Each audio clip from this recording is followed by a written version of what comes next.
What's up, guys? Your boy L checking, and look, I'm still in Medellin, Colombia. I'm having a great time, but it wouldn't be right if I didn't speak on this topic. So while I've been out here, guys, I don't know if you know about it, but there's a big campaign going on called Go Home Gringo, and I want to tell you guys how I feel about it. So if you want to listen, stay tuned. We'll get right into it. All right, so just full disclosure, this is going to be a little scatterbrained because I'm just going off the top, and I just want to run down some of the things I think about the situation. So for those who don't know, Go Home Gringo is a campaign that's going out here in Medellin, and it's basically saying how it sounds. People in Medellin, people who grew up here, live here, moved here, are kind of feeling a way about the amount of foreign tourists that are coming in and making Medellin home. Now, I know for a lot of people, they don't understand why a local or somebody from a neighborhood would feel a way if the neighborhood is becoming more diverse, if more streams of income are coming in, and maybe the whole neighborhood as a whole is improving. Well, this, my friends, is called gentrification in America. I think a lot of people who are from the city and live here, Colombians, are possibly afraid of where it can lead. And let me tell you guys, so I'm from Harlem, New York, and a lot of people know it's a lot of gentrification going on in the neighborhood. And as somebody whose neighborhood has undergone something like this, I can tell you it is a big deal, and I can say I could completely identify why Colombians are worried, more specifically the Colombians who live in Medellin, are worried about the amount of tourists coming in. Now for me, I'm gonna speak on three things, and I'll just start with the obvious one, that's the money factor, right? And it's a double-edged sword for me because on one hand, it's like tourists bring a lot of opportunity and a lot of money and a lot of investments that they can make. And of course, people think initially, oh man, that's great. Like, what city doesn't want an influx of people, especially bringing a currency as strong as the dollar into their country or their city to really be able to improve things? Well, on one hand, you do get this influx of money and you get this influx of investments, and we see it all over. You know, I actually went to a black-owned restaurant out here, which was surprising to me because I haven't been to one in Medellin yet. So seeing that, I was able to see that there are people from outside and bringing in this type of money and investment and really, you know, helping the economy. But at the same time, if you have too much of that, it really starts to change the identity of a neighborhood. So like I said, going back to Harlem, where I'm from, when people from outside of the community started to move in to Harlem, you slowly start seeing things change. And not at first, of course. It's a very slow process. I think at Medellin, it's been expedited because you got digital nomads who live here. You got people who spend half the year in Colombia, half the year in the US. And that's just becoming the nature of the tourist industry that's now kind of stopped being a tourist industry and is becoming just BUA, regular standard practice out here in Colombia now. So I say that to say, when these investments start coming in, which are good for the economy, they also affect a lot about the identity of the neighborhood. So in Harlem, like I was saying, you start seeing coffee shops pop up, French brunch places,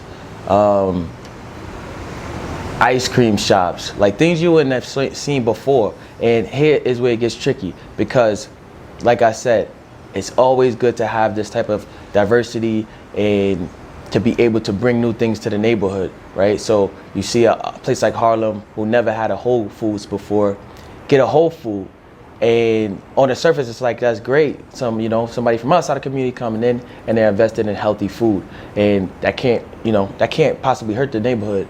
But like I said, it's a double-edged sword because on one hand you get the healthy food, but then that's also attracting more people from outside of the neighborhood who are more used to things like this, i.e. brunch, Whole Foods, cafe spots, that want to move here now. So it kind of accelerates that process of gentrification. I'm sure a bunch of people have gone to the black-owned business that I went to, which is a great spot. I'm not knocking the spot; it's amazing. But it only sparks the idea of, hey, if he could do this here, I could do this here, and it's a rumbling snowball. And the bad thing about that is, you keep making these investments, and there's a set limit amount of retail space.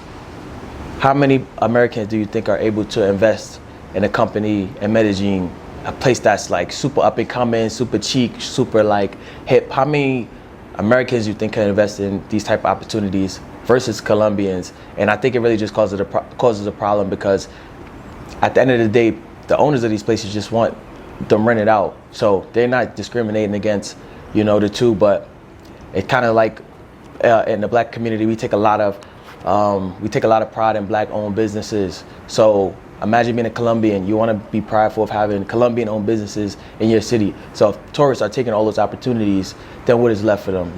That's kind of how I think about the money aspect of it.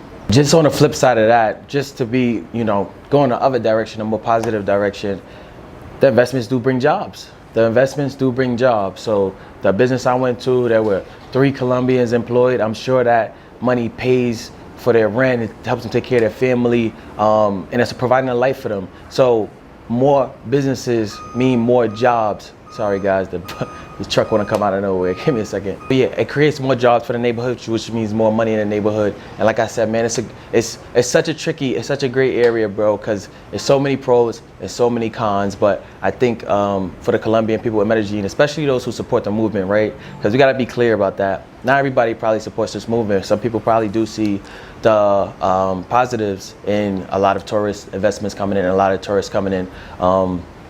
But at the same time, I'm sure there's other who don't, and that's why the movement is. And then I think there's some sectors who don't feel it that much. Like you guys will see, I did a video in Bejo, which is a community in the north of Medellin, a very local community, like extremely local. And I was being looked at as if I wasn't in Medellin, Colombia, because in Medellin, Colombia, especially in like Poblado, it's very common to see American tourists. So I don't even get stares, but in Bejo, everybody was looking at me. So it just goes to show, there are areas affected more than others. All right, guys, this video is taking way longer than I thought, so I'll just hop into number 2 and number 3, and I'll just speed through this last part. So number 2, I would say, is the feeling of being invisible, right? So I think any movement is kind of pushed forward by the feeling of not being seen. So I think this whole campaign of Go Home Gringo is just an outcry to see the people of Medellin who live here, to see how they feel, because they really are feeling like this problem for them could potentially, not even a problem, the situation for them could potentially get out of hand. And I think they really want to just let the world know, like, we see you guys moving in the community and it's affecting us. It's changing the way we live. It's changing the way we thought we would live for the next couple of years. And if we don't get it under a good grasp, if we don't get control of the situation, and I'll get more into that in my next point, it's going to extremely change Medellin and maybe, other cities as it starts to happen here. This is gonna get like super crowded with American tourists who are already invested. People will start seeing that Medellin as a super expensive investment, and they'll start going to other places of the country where they could get in a little earlier and get in a lot cheaper. So I think this is kind of a cry to stop to cut the snake off the head, for lack of better words, but just to stop the movement. To stop so much gentrification, so much influx of tourists, or at least to try to find ways to handle the situation. Maybe the government intervenes and say, commercial spaces only can have this amount of foreign investment, no more than 30% of the city, and the rest has to be Colombian owned, blah, blah, blah. Stuff like that, just to get the people to see them. And just another point on that, I think a lot of Colombians are used to, especially in Medellin, you gotta think, this thing happened quick. So maybe 30 years ago, Medellin wasn't such an attractive place and nobody paid attention to them. And again, I'll resort back to Harlem because that's my reference point. But there was a time nobody was looking at Harlem, and it was just going in the shadows and being forgotten. But then when people started moving in, now the city governments wants to clean up the streets and invest in the parks and improve sanitation. And it's like, where was all this support and resources before the foreign, in the U.S., before the people outside the community moved in Colombia's case, before the foreigners moved in, nobody paid attention to the city. But then when the foreigners started coming in, we got the graffiti in Comuna 13, and all that stuff. So it's like, hey, where has the support been for this city before the tourists came in? And why did it take tourists coming in to clean up the city. Guys, last but not least, and I kind of saved this for last, even though it's probably the biggest problem and the biggest worry of the Colombian people who live here, is inflation and displacement. Out of everything I said, I think this one definitely hits the most close to home in Harlem. Things are getting out of hand. Rent is rising. Food costs is rising. I mean, that's just forget about the normal inflation going on in the U.S., which is crazy. But as far as the people who have been living in these communities, they are sensing a pressure on money that they've never felt before, and that's because, man, the market is outrageous. Everybody wants to move to these neighborhoods, and it's just driving the rent prices up. And landlords can't help but want to get these people in the apartments and the living situations for that amount of money. Obviously, when you think about this in Colombia, it takes it to a whole new level, because now you have individual investors who can actually jump into the housing market. So think about people who want to do Airbnbs. Think about people who just want to live here. Think about people who just want to buy a property because it's a quarter of the price that they will have to buy their home or condo in the US. So you got a bunch of people coming and wanting living space for all different type of reasons, and the local Colombian people are feeling that, and they are afraid of, you know, where it's gonna lead. I mean, even if you watch YouTube, any YouTuber you've been watching that has been here for years, you'll see them say in those videos back then, like maybe, oh, come to Medellin, the rent for a month, $500, $600. That's slowly increasing, and now a lot of YouTubers and people who are renting for long-term stays are paying 700 plus, you know. So that just doesn't stop on the international stage.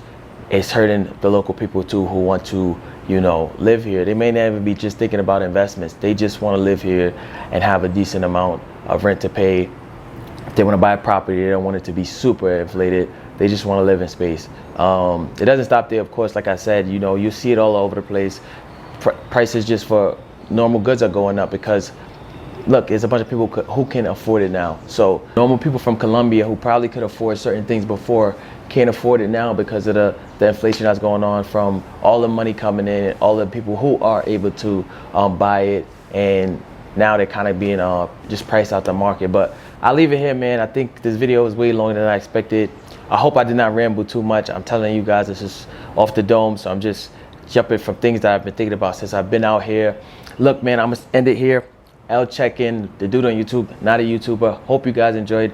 Hope you guys learned something. And, you know, I don't know if it's something we can fix, but just keep that in mind when you're in Medellin. You know, there are people who are here day to day, living this life, and, you know, try to support those people. All right, I'm out. What's up, guys? If you like the shirt you see me wearing in this video or any of my other videos, check out the description box below to get yours.